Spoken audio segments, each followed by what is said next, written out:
اللي يحب التغميس لازم يشوف هاي الوصفة. بس أول شي سووا سبسكرايب للقناة ولايك للفيديو، لأنه راح أنزل لكم هواية وصفات حلوة.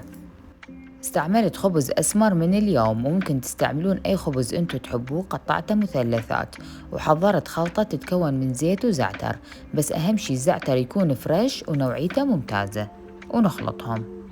حطيت الخبز بصينية الفرن، وضفت عليهم خلطة الزيت والزعتر، ومسحتهم بالفرشة بهاي الطريقة بحيث يتغطى كل الخبز بالخلطة.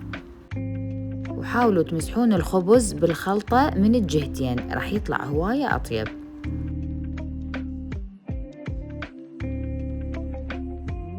وبعدين شويته بالفرن 5 دقائق تقريبا بس يتحمص. استعملت لبنة اليوم، والسر بهاي الوصفة هي الخلطة اللي راح نحطها فوق اللبنة.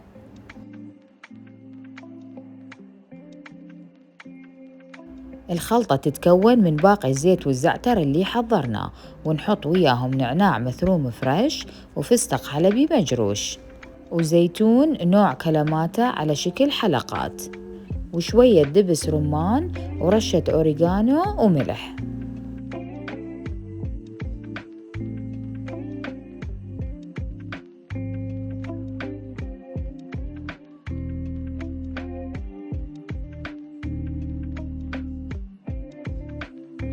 وأنا حسيتها شوية ناشفة، فضفت لها بعد من خليط الزيت والزعتر.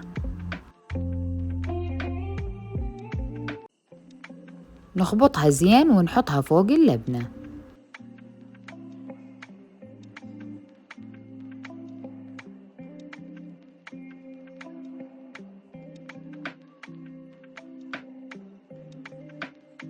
وآخر شي زينتها بالرمان، وحطيت وياها الخبز اللي حمصناه.